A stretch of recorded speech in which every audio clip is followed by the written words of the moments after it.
A very pleasant good morning, dear learners. Welcome back to my channel, English Mentor. And today I'm going to teach you part number 3 of your non-finite verbs, participles. ये हमारा part number 3 है. And before we proceed, इससे पहले हमने already 2 part कर चुके हैं. Part number 1 आपका रहा इन्फिनेटिव पे बेस था. पार्ट नंबर 2 आपका जीरंड बेस था, राइट? आज हम पार्टिसिपल के बारे में डिस्कस करने वाले हैं. So let us start this particular session without any further delay. तो सबसे पहले हम समझते हैं what does participle mean. Participle is a verb form that works as an adjective in a sentence. So my dear student, ये एक adjective की तरह काम करता है. तो पार्टिसिपल क्या होता है? पार्टिसिपल एक वर्ब फॉर्म होता है जो जनरली एडजेक्टिव की तरह काम करता है, राइट? अब जनरली अगर मैं बात करूं, participle can be classified into 3 categories. Participle को 3 टाइप से डिवाइड किया जा सकता है. एक तो प्रेजेंट पार्टिसिपल होता है, एक पास्ट पार्टिसिपल होता है, एक परफेक्ट पार्टिसिपल होता है. देखिए, जब वर्ब के फर्स्ट फॉर्म के साथ आप आईएनजी लगाते हो एंड और वो एक एडजेक्टिव की तरह काम करता है, तो उसको आप बोलते हैं प्रेजेंट पार्टिसिपल. क्या बोलते हैं उसको? हम प्रेजेंट पार्टिसिपल. देखिए, आप यहाँ पे ट्रेन जो दिया है, ट्रेन यहाँ पे नाउन दिया गया है, ठीक है? और उसके साथ हमने बर्निंग यूज किया, जो कि वर्ब के फर्स्ट फॉर्म के साथ आपने आईएनजी यूज किया है. तो बर्निंग यहाँ पर एज एन एडजेक्टिव यूज किया है, राइट? हमने एज एन एडजेक्टिव यूज किया है. What is the function of an adjective? It qualifies a noun. अब एडजेक्टिव का जो काम होता है वो क्या करता है? एक नाउन को क्वालिफाई करता है. तो यहाँ पे बर्निंग जो है आपका, वो नाउन को क्वालिफाई कर रहा है. The burning train. तो ट्रेन यहाँ पे नाउन हो गया, वर्ब के फर्स्ट फॉर्म के साथ यहाँ पे आईएनजी आपने लगा दिया, and it is being used as an adjective in this particular sentence. तो यहाँ पे हमने इसको एज एन एडजेक्टिव यूज किया है जो कि ट्रेन को क्वालिफाई कर रहा है.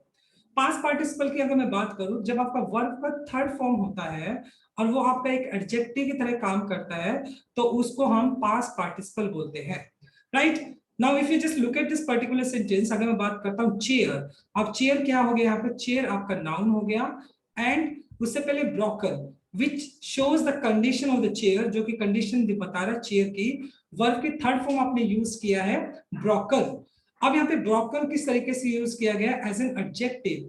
तो ये क्या कर रहा है? जो ब्रोकन है वो किसको क्वालिफाई कर रहा है? चेयर को क्वालिफाई कर रहा है. So it means past participle कब यूज करते हैं? जब वर्ब का थर्ड फॉर्म होता है and it is used as an adjective, और उसको एडजेक्टिव की तरह यूज किया जाता है. Now my dear student, perfect participle. देखिए, परफेक्ट पार्टिसिपल कहां पे यूज किया जाता है? Generally when you have two actions simultaneously. जब आपके 2 एक्शन साइमल्टेनियसली चल रहे होते हैं, मतलब जैसे ही आपका सेकंड एक्शन स्टार्ट होता है उससे पहले आपका फर्स्ट एक्शन कंप्लीट हो जाता है, तो उस केस में हम परफेक्ट पार्टिसिपल यूज कर लेते हैं. तो सबसे पहले इसका जो स्ट्रक्चर होता है वो क्या होता है? सबसे पहले हैविंग, और उसके बाद वर्ब की थर्ड फॉर्म लग जाती है, और उसके बाद आपका subject plus V2 plus object. ये आप स्ट्रक्चर को फॉलो करते हैं. अब जैसे मैं बोलता हूं हैविंग फिनिश्ड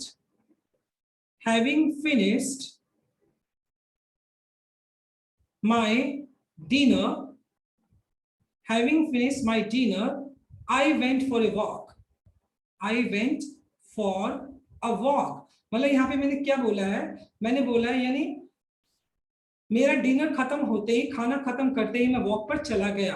तो इट मींस ये आपका एक्शन नंबर 1 हो गया, ये आपका एक्शन नंबर 2 हो गया, और जैसे ही आपका सेकंड एक्शन स्टार्ट होता है उससे पहले आपका जो फर्स्ट एक्शन होता है वो आपका पास्ट पार्टिसिपल में यूज किया जाता है. तो हैविंग प्लस V3 जो यूज किया आपने, ये पास्ट पार्टिसिपल का आपने स्ट्रक्चर यूज कर लिया, राइट? तो जनरली हम पार्टिसिपल को एज एन एडजेक्टिव यूज करते हैं, and we can classify participles into 3 categories: present participle, past participle, and perfect participle. Okay, now let us understand the detail of these participles. सबसे पहले मैंने अभी आपको बताया प्रेजेंट पार्टिसिपल. देखिए, प्रेजेंट पार्टिसिपल क्या होता है? जब वर्ब के फर्स्ट फॉर्म के साथ आप आईएनजी लगाते हैं and it is used as an adjective in a sentence, और जब उसको एक एडजेक्टिव की तरह यूज किया जाता है एक सेंटेंस के अंदर, तो उसको हम प्रेजेंट पार्टिसिपल बोलते हैं. अब देखो यहाँ पर ट्रेन क्या हो गया? यहाँ पर आपका नाउन हो गया, राइट? और यहाँ पे बर्निंग क्या बता रहा है? उसकी प्रेजेंट कंडीशन को बता रहा है. अब जो प्रेजेंट पार्टिसिपल होता है, ये जो नाउन होता है उसकी प्रेजेंट कंडीशन को बताता है, तो प्रेजेंट पार्टिसिपल यूज करते हैं. यहाँ पे बर्निंग किसकी कंडीशन बता रहा है? यहाँ पर ट्रेन की कंडीशन बता रहा है. Burning has been used as an adjective, और बर्निंग को हमने यहाँ पर एज एन एडजेक्टिव यूज कर लिया. बॉय, तो बॉय क्या है यहाँ पर, boy as a noun, right. और रनिंग, रन के साथ आईएनजी लगा दिया, रनिंग बन गया। तो V1 प्लस आईएनजी आपने यूज कर लिया, which shows an adjective, which shows the condition of the noun, यानी नाउन की जो प्रेजेंट कंडीशन है उसको दिखाने के लिए हमने प्रेजेंट पार्टिसिपल का यूज कर लिया। Running has been used as an adjective which is present participle and which is qualifying the noun boy, boy को क्वालिफाई कर रहे हैं। तो प्रेजेंट पार्टिसिपल कब यूज करते हैं, जब वर्ब के फर्स्ट फॉर्म के साथ आप आईएनजी लगा देते हैं और वो आपका एज एन एडजेक्टिव काम करता है, तो वहां पर हम प्रेजेंट पार्टिसिपल यूज कर लेते हैं। One thing you need to keep in your mind, जो प्रेजेंट पार्टिसिपल होता है ना, वो क्या बताता है, रनिंग, यानी present condition is running with its noun, यानी नाउन के साथ जो प्रेजेंट कंडीशन चल रही होती है उसको बताने के लिए हम प्रेजेंट पार्टिसिपल यूज कर लेते हैं। नाउ पास्ट पार्टिसिपल, देखो वर्ब की जब थर्ड फॉर्म होती है जो एज एन एडजेक्टिव काम करेगी, तो उसको हम पास्ट पार्टिसिपल की कैटेगरी में डाल देंगे। जैसे मैंने बोला मैन, अब मैन क्या हो गया, आपका नाउन हो गया। एंड टायर्ड, तो टायर्ड का थर्ड फॉर्म टायर्ड होता है, तो जो कि आपका वर्ब का थर्ड फॉर्म हो गया, which has been used as an adjective and tired is qualifying the noun man. यहाँ पे टायर्ड जो है वो मैन को क्वालिफाई कर रहा है, because tired has been used as an adjective, और ये पास्ट पार्टिसिपल हो गया आपका। चेयर, चेयर आपका नाउन हो गया। और यहाँ पे ब्रोकन, ब्रेक का थर्ड फॉर्म ब्रोकन हो गया, जो कि आपका वर्ब का थर्ड फॉर्म हो गया, and which has been used as an adjective, जो कि एडजेक्टिव की तरह यूज हुआ है, राइट। माय डियर स्टूडेंट, आपको एक बात ध्यान में रखनी पड़ेगी, प्रेजेंट पार्टिसिपल प्रेजेंट कंडीशन को बताता है जो नाउन के साथ हो रही होती है, पास्ट पार्टिसिपल जो कंडीशन ऑलरेडी हो चुकी है, it shows what condition has happened with its noun. तो यानी जो पास्ट पार्टिसिपल होता है, जो कंडीशन नाउन के साथ हो चुकी होती है उसके बारे में बताता है। It means the broken chair, यानी चेयर टूट चुकी है। द टायर्ड मैन, यानी आदमी थक चुका है। So when we use V3 as an adjective, that is known as past participle, तो वहां पर हम पास्ट पार्टिसिपल का यूज करते हैं, right. Now let's move on the last type, which is perfect participle. As I told you कि perfect participle के अंदर आपका हैविंग प्लस V3 और बाद में आप subject plus V2 use and object use कर लेते हैं। अब जनरली इसको यूज कैसे किया जाता है, it indicates the beginning of second work, जैसे आपका सेकंड काम स्टार्ट होता है after the completion of first is called perfect participle, यानी दो एक्शन साइमल्टेनियसली चल रहे होते हैं, जैसे सेकंड काम स्टार्ट होता है तो फर्स्ट काम कंप्लीट हो जाता है, फर्स्ट काम के कंप्लीट होते ही सेकंड काम स्टार्ट होता है, तो वहां पर जो फर्स्ट काम होता है वो आपका परफेक्ट पार्टिसिपल में आना चाहिए। Having finished my work, यानी मेरा काम खत्म होते ही, having finished my work, I went for home। तो यहाँ पे देखो having finished आपने पास्ट पार्टिसिपल यूज कर लिया, और उसके बाद देखो I went home, तो I यहाँ पे सब्जेक्ट हो गया, went आपका V2 हो गया, और home आपका ऑब्जेक्ट हो गया, राइट। I सब्जेक्ट, went आपका V2 हो गया, और home आपका ऑब्जेक्ट हो गया। So this is how we use past perfect participle। तो हमें अभी परफेक्ट पार्टिसिपल हम इस तरीके से यूज कर लेते हैं, right. Now let us understand the detailed rules of all the participles. हम इनके जो रूल्स हैं उनको डिस्कस करते हैं। पहला रूल जो है, generally a participle comes before a noun. As I told you, my dear student, participle हमेशा as an adjective की तरह यूज होता है, और adjective हमेशा किसको क्वालिफाई करता है, एक नाउन को क्वालिफाई करता है, and it is always placed before a noun। और जो एडजेक्टिव होता है वो हमेशा नाउन से पहले ही रखा जाता है।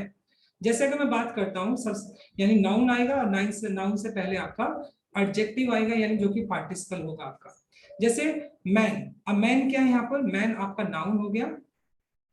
एंड टायर्ड, अब टायर्ड वैसे तो वर्ब का थर्ड फॉर्म है, right, which is acting as a noun, जो कि मतलब एज एन एडजेक्टिव यहाँ पर काम कर रहा है। मैन आपका नाउन हो गया, टायर्ड यहाँ पे एडजेक्टिव की तरह काम कर रहा है, जो कि आपका पास्ट पार्टिसिपल हो गया। ट्रेन, अब ट्रेन क्या है, ट्रेन आपका फिर नाउन हो गया, ट्रेन आपका नाउन हो गया। और बर्निंग जो है V1 प्लस आईएनजी, जो कि प्रेजेंट पार्टिसिपल को बता रहा है, and present participle is used as an adjective, यानी बर्निंग यहाँ पे ट्रेन को क्वालिफाई कर रहा है। तो इस तरीके से मतलब जनरली क्या होता है, पार्टिसिपल हमेशा नाउन से पहले आता है, because it is used as an adjective and adjective place is before a noun, और adjective का जो place होता है वो noun से पहले होता है। Now my dear student, very interesting rule देखिए, अब मतलब present participle अगर आपको दिया होता है जनरली, तो स्ट्रेस करने के लिए स्ट्रेस करने के लिए, उसकी क्वालिटी को स्ट्रेस करने के लिए प्रेजेंट पार्टिसिपल अपने साथ वेरी लेकर चलता है। जैसे this is a very interesting topic. अब टॉपिक आपका नाउन हो गया, इंटरेस्ट का मतलब आईएनजी आपने लगा दी तो इंटरेस्टिंग बन गया, V1 प्लस आईएनजी, तो जो कि आपका प्रेजेंट पार्टिसिपल हो गया।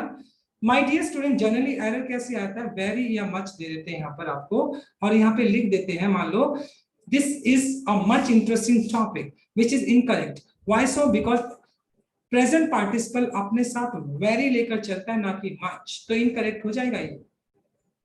Now in case of past participle we have to understand कि पार्टिसिपल का जब आप स्ट्रेस करते हैं उसकी क्वालिटी को, तो वहां पर हम मच यूज करते हैं, ना कि वेरी।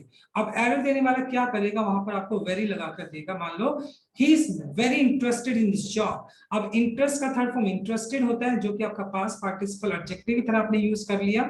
अब यहाँ पर मान लो वेरी दे देता हूं, यहाँ पर he is very interested in this job, तो वेरी यहाँ पे इनकरेक्ट हो जाता, क्योंकि पास्ट पार्टिसिपल अपने साथ वेरी नहीं बल्कि मच लेकर चलता, तो यहाँ पे मच ही आएगा। मच करेक्ट आंसर होगा, वेरी यहाँ पे इनकरेक्ट हो जाएगा। क्लियर? नाउ मूविंग ऑन, अब आता है मतलब if we have two participle in a given sentence. मान लो अगर आपके पास दोनों के दोनों पार्टिसिपल दे दिए जाते हैं एक सेंटेंस के अंदर, उसके अंदर आपका पास्ट पार्टिसिपल भी दिया होता है, प्रेजेंट पार्टिसिपल भी दिया होता है, तो आपको एक चीज ध्यान में रखनी पड़ेगी, उसमें पास्ट पार्टिसिपल फर्स्ट नंबर पे आना चाहिए और प्रेजेंट पार्टिसिपल आपका सेकंड नंबर पे आना चाहिए। देखिए, I have drinking polluted water, देखो यहाँ पे पॉल्यूटेड वाटर, वाटर आपका नाउन हो गया, पॉल्यूटेड आपका वर्ब की थर्ड फॉर्म जो कि पास्ट पार्टिसिपल है यहाँ पर, और ड्रिंकिंग वर्ब की V1 प्लस आईएनजी जो कि प्रेजेंट पार्टिसिपल है। Now if you have two participle in a given sentence, then you have to place first past participle, then second number you have to place present participle. तो लेकिन अगर आप sentence को ध्यान से देखें तो यहाँ पे तो हमने V1 plus ING present participle को पहले लिखा है और पास्ट पार्टिसिपल को हमने बाद में लिखा है, जो कि इनकरेक्ट है। होना क्या चाहिए, I have polluted drinking water, तो पॉल्यूटेड आपका पास्ट पार्टिसिपल हो गया, तो पहले हमें पास्ट पार्टिसिपल को रखना है। Drinking water V1 plus ING जो कि आपका प्रेजेंट पार्टिसिपल हो गया, और उसके बाद वाटर आपका नाउन हो गया। So it means my dear student, जब आपका एक सेंटेंस के अंदर दोनों पार्टिसिपल्स होते हैं, तो फर्स्ट नंबर पे आपको पास्ट पार्टिसिपल यूज करना होता है और सेकंड नंबर पे आपको प्रेजेंट पार्टिसिपल यूज करना होता है। Now number 5, if other kinds of adjective come with participle used before the participle। देखिए, अगर मान लो कि मान लो पार्टिसिपल है, अगर आपको किसी पर्टिकुलर सेंटेंस में चाहे वो प्रेजेंट हो या पास्ट हो, तो वहां पर अगर आपको पार्टिसिपल दिया होता है, अगर आपको वहां पे पार्टिसिपल दिया होता है, तो आपको क्या करना पड़ेगा, अगर मान लो उसके साथ आपको दूसरे एडजेक्टिव दिए होते हैं, तो हमेशा एक बात ध्यान रखना, जो अदर एडजेक्टिव है वो पार्टिसिपल से पहले आएंगे, पार्टिसिपल के बाद नहीं आएंगे। जैसे I have a broken red chair, देखो यहाँ पर चेयर आपका नाउन हो गया, ब्रोकन आपका क्या हो गया, रेड क्या हो गया, एडजेक्टिव हो गया, आपका एडजेक्टिव हो गया, ब्रोकन आपका वर्ब का थर्ड फॉर्म हो गया जो कि आपका पास्ट पार्टिसिपल हो गया आपका। तो यानी जब आपको ऐसा स्ट्रक्चर मिलता है तो पहले आप एडजेक्टिव यूज करेंगे फिर पार्टिसिपल यूज करेंगे। I have a red broken chair, देखो ये करेक्ट फॉर्मेशन होगा आपका, चेयर आपका नाउन हो गया और उसके बाद आपने यानी पहले आप क्या यूज करेंगे, एडजेक्टिव यूज करेंगे, रेड आ गया पहले आपका, और ब्रोकन उसके बाद आएगा वर्ब का थर्ड फॉर्म जो कि आपका पास्ट पार्टिसिपल है। So in short let me just simplify it, मान लो कि अगर पार्टिसिपल के साथ कोई दूसरा एडजेक्टिव भी दे दिया जाता है, तो हमेशा एक बात ध्यान में रखना, पहले वो एडजेक्टिव आएगा बाद में फिर पार्टिसिपल आएगा, right. Similar in case of मान लो किसी पर्टिकुलर सेंटेंस में अगर आपको एडवर्ब दे दिया जाता है, तो हमेशा पहले वो एडवर्ब ही आएगा और उसके बाद फिर आप वो पार्टिसिपल यूज करेंगे। अगर एडजेक्टिव आता है तब भी एडजेक्टिव को पहले यूज किया जाता है, और अगर आपका एडवर्ब आता है तब भी पहले एडवर्ब को ही यूज किया जाता है। जैसे he is highly qualified person, देखो पर्सन यहाँ पे नाउन हो गया, क्वालिफाइड यहाँ पे वर्ब का थर्ड फॉर्म जो कि पास्ट पार्टिसिपल हो गया आपका, हाईली यहाँ पर एडवर्ब हो गया। तो यानी अगर किसी पर्टिकुलर सेंटेंस में आपको एडवर्ब भी दे दी जाती है और आपका पार्टिसिपल भी दे दिया जाता है, सो इन दैट केस आपको क्या यूज करना पड़ता है, in that case you have to use adverb before participle, तो वहां पर हमें एडवर्ब को पहले यूज करना पड़ता है पार्टिसिपल से। अब देखो, अगर मान लो किसी पर्टिकुलर सेंटेंस में जो आपका पार्टिसिपल है अगर वो एक कॉम्प्लीमेंट की तरह काम करता है, यानी सब्जेक्ट कॉम्प्लीमेंट की तरह काम करता है, तो उस केस में जनरली देखो हमें क्या होता है, पार्टिसिपल्स के बाद हमें एक नाउन भी चाहिए होता है और हमें आर्टिकल भी चाहिए होता है। लेकिन जब आपका जो पार्टिसिपल है वो आपका सब्जेक्ट कॉम्प्लीमेंट की तरह काम कर रहा है, तो उस केस में आपको ना तो नाउन रिक्वायर्ड होता है ना आर्टिकल रिक्वायर्ड होता है। जैसे ही इज टायर्ड, अब देखो पहले समझना पड़ेगा कॉम्प्लीमेंट क्या होता है। ठीक है, कॉम्प्लीमेंट क्या होता है? Complement is the remaining part of a sentence which completes the meaning. अब देखो ही इज, मान लो यहाँ पे ही इज को अगर मैं देखूं ही इज, तो ही इज का कोई मीनिंग ही नहीं है ना, ही इज। लेकिन जैसे मैंने टायर्ड यूज किया, ही इज टायर्ड, तो टायर्ड यहाँ पे सब्जेक्ट कॉम्प्लीमेंट हो गया, क्योंकि टायर्ड लगाते ही इसने इसका मीनिंग कंप्लीट कर दिया। तो यहाँ पे टायर्ड को हमने as a subject complement use किया है। जब पार्टिसिपल को हम सब्जेक्ट कॉम्प्लीमेंट की तरह यूज करते हैं तो ना तो हमें नाउन की जरूरत होती है, ना उसके साथ हम आर्टिकल लगाते हैं। सो ही इज टायर्ड, तो यहाँ पे वर्ब की थर्ड फॉर्म यूज की है, और टायर्ड यहाँ पे आपका पास्ट पार्टिसिपल की तरह यूज किया गया है, जो कि यहाँ पर आपका एडजेक्टिव है। नेक्स्ट अगर देखेंगे, द पेन इज ब्रोकन। अगर मान लो द पेन इज, यहां तक अगर आप देखो तो क्या इसका कोई मीनिंग है? नहीं है। लेकिन जैसे मैंने ब्रोकन लिखा, द पेन इज ब्रोकन, तो ये उसकी कंडीशन बता दी, वर्ब की थर्ड फॉर्म होगी, जो कि आपका पास्ट पार्टिसिपल यूज कर रहे हैं, right. Now in case of rule number 8, अब रूल नंबर 8 को ध्यान से देखते हैं। देखें, जब आप किसी इंसान को इंट्रोड्यूस करते हैं तो वहां पर बीइंग का हम उसकी क्वालिटी को बताने के लिए, उस पर्सन की क्वालिटी को बताने के लिए हम जनरली बीइंग का यूज कर लेते हैं। ठीक है, जो कि आपका प्रेजेंट पार्टिसिपल आता है। जैसे अगर मैं बोलता हूँ बीइंग अ स्टूडेंट, यानी एक स्टूडेंट होने के नाते, तो यहाँ पे बीइंग जो है वो आपका प्रेजेंट पार्टिसिपल हो गया। Being a student he is very laborious, तो यहाँ पे मतलब स्टूडेंट होने के नाते वो बहुत ज्यादा लेबोरियस है। जब आप किसी इंसान को क्या करते हो, उसकी क्वालिटी को बताने के लिए, किसी इंसान को इंट्रोड्यूस करने के लिए प्रेजेंट पार्टिसिपल का हम यूज कर लेते हैं। जैसे बीइंग अ स्टूडेंट, एक स्टूडेंट होने के नाते ही इज वेरी लेबोरियस। लेबोरियस का मतलब हार्ड वर्किंग हो गया। तो इस स्ट्रक्चर को भी फॉलो कर सकते हैं हम, बीइंग पहले भी लगा सकते हैं। लेकिन अगर आप मतलब ये स्ट्रक्चर भी आपका एग्जैक्ट या एक्यूरेट होता है। जैसे अगर बात करता हूँ नाउन या प्रोनाउन के बाद फिर हम बीइंग लगा देते हैं, तो ये भी आपका एक्यूरेट सेंटेंस है। ही बीइंग अ स्टूडेंट, एक स्टूडेंट होने के नाते वो इज वेरी लेबोरियस, वो बहुत ज्यादा लेबोरियस है। तो यानी अगर मैं ये स्ट्रक्चर फॉलो करता हूं, he being a student he is very laborious, ये भी करेक्ट माना जाएगा। लेकिन अगर आप नाउन या प्रोनाउन को पहले यूज करते हैं और फिर उसके बाद पार्टिसिपल को यूज करते हैं, तो वो स्ट्रक्चर भी आपका करेक्ट माना जाता है। तो दोनों करेक्ट माने जाते हैं। जनरली इनको किस तरीके से यूज किया जाता है? जब आप इंट्रोड्यूस करते हो किसी पर्सन को या उसकी क्वालिटीज को। Now very interesting rule is there. देखिए, if two actions are being performed, अगर दो एक्शन एक साथ हो रहे हैं साइमल्टेनियसली, मतलब एक साथ हो रहे हैं बाय वन सब्जेक्ट, अगर एक सब्जेक्ट दो काम को एक साथ कर रहा है, दो काम को परफॉर्म कर रहा है, the first action comes in present participle. अगर आपको मतलब दोनों एक्शंस बताने, तो फर्स्ट जो एक्शन होना चाहिए वो प्रेजेंट पार्टिसिपल में होना चाहिए, और जो सेकंड आपका जो एक्शन है वो कम्स इन प्रेजेंट कंटीन्यूअस। अब देखो यहाँ पर सेंटेंस को ध्यान से देखें, taking book he is going to school, यानी मतलब बुक हाथ में लेते हुए, taking book he is going to school, वो स्कूल जा रहा है। यानी उसने बुक क्या है, बुक उसके हाथ में है, यानी बुक हाथ में लेकर, होल्डिंग बुक को होल्ड करते हुए वो कहां पे जा रहा है? He is going to school. तो यहाँ पर मतलब दो एक्शन हुए, यानी उसने बुक को भी होल्ड किया हुआ है, वो स्कूल भी जा रहा है। तो यहाँ पे दो action at the same time, school जाने वाला भी और बुक को होल्ड करने वाला भी। तो जो मतलब क्या है, मतलब जैसे जो काम आप पहले बताओगे, तो वो आपका प्रेजेंट, सॉरी, जो आपका काम पहले बताओगे वो आपका प्रेजेंट पार्टिसिपल में आना चाहिए, जो काम आप बाद में बताओगे उसको प्रेजेंट कंटीन्यूअस में।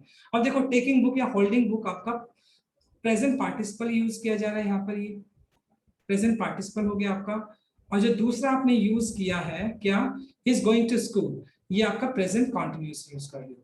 तो जब कभी आपके दो action at the same time हो रहे हैं, जो काम पहले आप बताओगे वो प्रेजेंट पार्टिसिपल में होना चाहिए, जो काम बाद में बताओगे वो प्रेजेंट कंटीन्यूअस में होना चाहिए, right. Now let us understand the last rule, rule number 11। देखिए, जब आपके दो एक्शंस होते हैं, एक टाइम पे दो एक्शन हो रहे होते हैं, और जैसे ही आपका फर्स्ट एक्शन कंप्लीट होता है उसके बाद सेकंड एक्शन स्टार्ट हो जाता है। मतलब फर्स्ट एक्शन के कंप्लीट होते ही दूसरा एक्शन स्टार्ट हो जाता है, तो फर्स्ट जो एक्शन होगा वो पास्ट पार्टिसिपल में यूज किया जाएगा, और सेकंड जो एक्शन होगा वो आपका पास्ट इंडेफिनाइट में यूज किया जाएगा। जैसे having plus V3, completion of the first verb, मतलब जैसे आपका पहला एक्शन कंप्लीट होता है वो आपका परफेक्ट पार्टिसिपल में यूज होता है। हैविंग प्लस V3 आपका परफेक्ट पार्टिसिपल हो गया, ये आपका क्या हो गया, ये परफेक्ट पार्टिसिपल हो गया आपका। और उसके बाद जो आपका सेकेंड एक्शन होता है वो आपका किस में यूज होगा, V2 में यूज होगा, जो कि आपका पास्ट इंडेफिनाइट है। तो जनरली जब आप परफेक्ट पार्टिसिपल की बात करते हो, जैसे आपका फर्स्ट एक्शन कंप्लीट होता है उसके बाद सेकंड एक्शन स्टार्ट हो जाता है, तो जो फर्स्ट एक्शन होता है वो पास्ट पार्टिसिपल में आना चाहिए, हैविंग प्लस V3 आना चाहिए, यानी वो आपका परफेक्ट पार्टिसिपल होता है, हैविंग प्लस V3 में आना चाहिए, और जो सेकंड एक्शन होना चाहिए वो आपका V2 में आ जाएगा, right. Having thrown the books, यानी किताबें फेंकते ही, having thrown the books he went to play, यानी किताबें फेंकते ही वो खेलने चला गया। तो यहाँ पे हैविंग थ्रोन जो है वो आपका परफेक्ट पार्टिसिपल है, क्या वो परफेक्ट पार्टिसिपल है, यानी जैसे किताब उसने फेंकी उसके बाद वो खेलने के लिए चला गया। और यहाँ पे वेंट टू प्ले, यहाँ पे V2 यूज किया जो कि आपका पास्ट इंडेफिनाइट है। Having completed his graduation, graduation complete करते ही राम सिक्योर्ड ए जॉब, तो यहाँ पे देखो हैविंग कंप्लीटेड, तो यहाँ पे फिर आपका परफेक्ट पार्टिसिपल आपने यूज कर लिया, परफेक्ट पार्टिसिपल, और उसके बाद सिक्योर अ जॉब, तो यहाँ पे V2 यूज कर लिया जो कि पास्ट इंडेफिनाइट आपने यूज किया है। So my dear student, perfect participle का क्या कंडीशन होता है, जैसे ही आपका फर्स्ट एक्शन कंप्लीट होता है उसके बाद आपका सेकंड एक्शन स्टार्ट हो जाता है, तो जो एक्शन फर्स्ट होता है वो आपका perfect participle having plus V3 में यूज करते हैं, और जो सेकंड एक्शन होता है आपका वो पास्ट इंडेफिनाइट में हम यूज कर लेते हैं, right. So this is the rule of perfect participle. So this is all about from my side. I tried my best to simplify non-finite verbs. If you truly like, please do like, share, comment, and subscribe to my channel. And thanks for watching this video. Have a nice day and stay happy and blessed.